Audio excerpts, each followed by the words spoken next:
ഡെസ്കിൽ നിന്ന് തുടരുന്നുണ്ട്.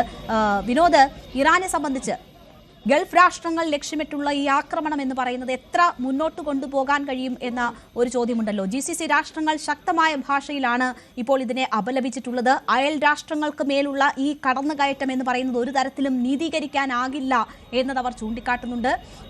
ഇപ്പോൾ ഇറാന് ഒരു ആക്രമണം നേരിട്ടിരിക്കുന്നു എന്ന സാഹചര്യം അത് വ്യക്തമാണ് എങ്കിൽ പോലും അയൽ രാഷ്ട്രങ്ങളോട് ഈ രീതിയിൽ പെരുമാറുന്നത് ഒരു തരത്തിലും നീതീകരിക്കാൻ കഴിയില്ല എന്നതാണ് അവർ ചൂണ്ടിക്കാട്ടുന്നത്. അപ്പോൾ ഇറാനെ സംബന്ധിച്ച് എല്ലാവരെയും പിണക്കിക്കൊണ്ട് എത്ര മുന്നോട്ട് പോകാൻ കഴിയും ഈ നടപടികളിൽ എന്നൊരു ചോദ്യമുണ്ടല്ലോ. രേണുക, തീർച്ചയായിട്ടും എത്ര ദൂരം ഇറാന് ഇങ്ങനെ പോകാൻ കഴിയുമെന്നത് വളരെ പ്രധാനപ്പെട്ട ചോദ്യമാണ്. കാരണം GCC അവരുടെ പ്രതിഷേധം രേഖപ്പെടുത്തി കഴിഞ്ഞു. അറബ് രാജ്യങ്ങളുടെ പിന്തുണയില്ല. പക്ഷേ അങ്ങനെ അങ്ങ് ഇറാൻ ഇതിൽ നിന്ന് പിന്മാറുമെന്ന് കരുതുക വയ്യ. കാരണം ചൈനയിൽ നിന്ന് ഇറാന് ആയുധ സഹായം ലഭിക്കുന്നുണ്ട്. റഷ്യ സഹായിക്കും എന്ന കാര്യം ഉറപ്പായിട്ടുണ്ട്. കാരണം ചൈനയും റഷ്യയും ഉത്തര കൊറിയയും സംയുക്തമായി ഇപ്പോൾ ഇറാനെ പിന്തുണച്ചുകൊണ്ട് അവരുടെ പ്രസ്താവന ഇറക്കിയിട്ടുണ്ട്. ഇതുവരെ വ്ളാഡിമിർ പുടിൻ്റെ സമീപനം എന്താകും എന്നതിൽ വലിയ ആശങ്കകൾ നിലനിൽക്കുകയായിരുന്നു. കാരണം ഇറാൻ്റെ തീരത്ത് അമേരിക്ക സൈനികാഭ്യാസം നടത്തിയപ്പോൾ ഇറാനും റഷ്യയും ചേർന്ന് തിരിച്ചും സൈനികാഭ്യാസം നടത്തിയിരുന്നു. അപ്പോൾ തന്നെ യുദ്ധമുണ്ടായാൽ റഷ്യ ഇറാനെ സഹായിക്കും എന്ന ഒരു പ്രതീതി ഉണ്ടായിരുന്നു. പക്ഷേ ഖമേനി വളരെ പെട്ടെന്ന് അപ്രതീക്ഷിതമായി കൊല്ലപ്പെടുകയാണ്. അദ്ദേഹത്തോടൊപ്പം ഉണ്ടായിരുന്ന ആ രാജ്യത്തിൻ്റെ പ്രധാനപ്പെട്ട തലവന്മാരെല്ലാം കൊല്ലപ്പെടുന്നു. അപ്പോഴൊക്കെ തന്നെ റഷ്യ നിശബ്ദത പാലിക്കുകയായിരുന്നു. അത് ഏവരെയും അമ്പരപ്പിച്ചു, ലോകരാജ്യങ്ങളെ ആകെ അമ്പരപ്പിച്ചു. അമേരിക്കൻ മാധ്യമങ്ങൾ വ്ളാഡിമിർ പുടിനെ കളിയാക്കുന്ന തരത്തിലേക്കൊക്കെ ആ ഒരു സാഹചര്യത്തെ ചിത്രീകരിച്ചു. കാരണം റഷ്യ സഹായിക്കും എന്നൊരു പ്രതീക്ഷ ഇറാനുണ്ടായിരുന്നു. പക്ഷേ വൈകിയെങ്കിലും, ഒരല്പം വൈകിയെങ്കിലും റഷ്യ ഇപ്പോൾ പിന്തുണ അറിയിച്ചിരിക്കുന്നു, ഇറാന് പിന്തുണ അറിയിച്ചിരിക്കുന്നു, ചൈന അറിയിച്ചിരിക്കുന്നു, ഉത്തര കൊറിയ അറിയിച്ചിരിക്കുന്നു. പക്ഷേ അങ്ങനെ ഒരു പിന്തുണ വരുമ്പോൾ ഖമേനി ജീവനോടെ ഇല്ല എന്നതാണ് ഇവിടുത്തെ ഏറ്റവും പ്രധാനപ്പെട്ട ഒരു കാര്യം. ഖമേനിയൊക്കെ ഒരുപക്ഷെ വിചാരിച്ചിട്ടുണ്ടാകണം ഇങ്ങനെ ഒരു യുദ്ധമുണ്ടാകുമ്പോൾ സംയുക്ത സൈനിക അഭ്യാസം രാജ്യത്തോട് ചേർന്ന് നടത്തിയ റഷ്യ ആണ്. അതുകൊണ്ട് തന്നെ ഒരു യുദ്ധത്തിൻ്റെ സാഹചര്യത്തിലേക്ക് പോയാൽ വളരെ പെട്ടെന്ന് റഷ്യയുടെയൊക്കെ സഹായം കിട്ടുമെന്ന് കരുതിയിട്ടുണ്ടാകണം. പക്ഷേ അത് വൈകി, അല്ലെങ്കിൽ അതൊരല്പം വൈകിയപ്പോൾ ഖമേനി ഭൂമിയിലില്ല എന്നതാണ് ഭൂമിയിൽ ജീവനോടെ ഇല്ല എന്നതാണ് ഏറ്റവും പ്രധാനപ്പെട്ട കാര്യം. ഇതിപ്പോൾ ഏറ്റവും പുതിയൊരു വാർത്ത കൂടി വരുന്നുണ്ട്. രാജ്യത്തിൻ്റെ പ്രധാനമന്ത്രി നരേന്ദ്രമോദി അടിയന്തരമായി യോഗം വിളിച്ചിരിക്കുന്നു. ഇന്ത്യക്കാരുടെ സുരക്ഷ ചർച്ച ചെയ്യുന്നതിനാണ് പ്രധാനമായും യോഗം വിളിച്ചിരിക്കുന്നത്. പശ്ചിമേഷ്യൻ സംഘർഷം വളരെ ഗൗരവത്തോടുകൂടി നിരീക്ഷിക്കുകയാണ് ഇന്ത്യ. ഏത് തരത്തിലുള്ള നിലപാടുകളാണ് ഇനി സ്വീകരിക്കേണ്ടത്, എന്തൊക്കെ നടപടികൾ സ്വീകരിക്കണം, ഇതെല്ലാം തന്നെ ഇന്ത്യക്കാരെ സംബന്ധിച്ച് പ്രധാനപ്പെട്ട കാര്യമാണ്.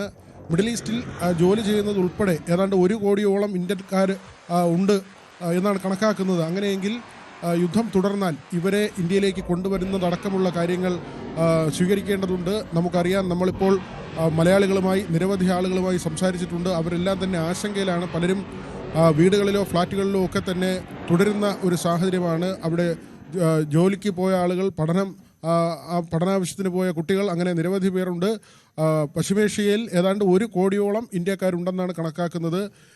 ഇവരുടെ സുരക്ഷ സംബന്ധിച്ചുള്ള ആശങ്കകൾ നിലനിൽക്കുന്നുണ്ട്. മാത്രമല്ല, പലായനത്തിൻ്റെ ഒരു സാധ്യത കൂടി മിഡിൽ ഈസ്റ്റിൽ ഉണ്ട് എന്ന് പറയേണ്ടിയിരിക്കുന്നു. ഇറാനിൽ നിന്ന് ആളുകൾ തുർക്കിയിലേക്ക് പലായനം ആരംഭിച്ചു കഴിഞ്ഞു. ഇറാനിൽ തുടരുന്നത് അപകടകരമാണ് എന്നൊരു തിരിച്ചറിവിൻ്റെ അടിസ്ഥാനത്തിലാണ്. മാത്രമല്ല രേണുക, ഇനിയുള്ള ഒരു സാഹചര്യം പരിശോധിക്കുമ്പോൾ ഇതുവരെ സിവിലിയൻസിന് നേരെ അങ്ങനെ ഒരു ആക്രമണം ഉണ്ടായില്ലെങ്കിൽ പോലും ഇനിയുള്ള മണിക്കൂറുകളിൽ കാര്യങ്ങൾ ഏത് വഴിക്ക് പോകുമെന്ന് ഉറപ്പില്ല. ജനവാസ മേഖലകളിലൊക്കെ ഒരുപക്ഷെ ബോംബിംഗ് ഉണ്ടാകും, മിസൈൽ വർഷമുണ്ടാകാം. ഈ ഇരു രാജ്യങ്ങളും കോപ്പ് കൂട്ടുകയാണ്. ഇറാൻ ഒറ്റയ്ക്കാവില്ല എന്നൊരു സൂചന തന്നെയാണ് ഈ ഘട്ടത്തിൽ പുറത്തു വരുന്നത്. റഷ്യ പിന്തുണയ്ക്കുന്നു, ചൈന പിന്തുണയ്ക്കുന്നു, ഉത്തര കൊറിയ പിന്തുണയ്ക്കുന്നു.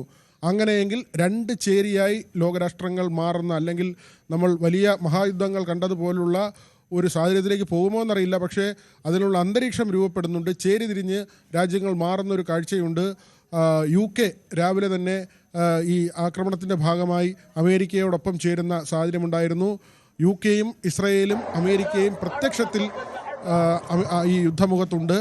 മറ്റ് പല രാജ്യങ്ങളും നിശബ്ദമായി ഈ ചേരിക്ക് പിന്തുണ നൽകുന്നുമുണ്ട്. രേണുക, പശ്ചിമേഷ്യയിലെ സാഹചര്യം ഇന്ത്യയും സസൂക്ഷ്മം വിലയിരുത്തുകയാണ്. GCC രാഷ്ട്രങ്ങൾക്ക് മേൽ നടക്കുന്ന ഇറാന്റെ പ്രത്യാക്രമണം എന്ന് പറയുന്നത് ഇന്ത്യക്കാരെ നേരിട്ട് ബാധിക്കുന്ന വിഷയമാണ്. അവരുടെ സുരക്ഷ സംബന്ധിച്ച വിഷയങ്ങൾ കൂടി ചർച്ച ചെയ്യുന്നതിനുള്ള ഒരു അടിയന്തര സുരക്ഷാ സമിതി യോഗമാണ് ചേരാൻ പോകുന്നത്. അപ്പോൾ ഇന്ത്യ ഈ സാഹചര്യത്തെ സസൂക്ഷ്മം നിരീക്ഷിക്കുകയാണ്. UAE ഉൾപ്പെടെ 3 മരണം റിപ്പോർട്ട് ചെയ്തിട്ടുള്ള സാഹചര്യമുണ്ട്. നേപ്പാളി പൗരനും പാകിസ്ഥാൻ പൗരനും ഉൾപ്പെടെയാണ് കൊല്ലപ്പെട്ടിരിക്കുന്നത്.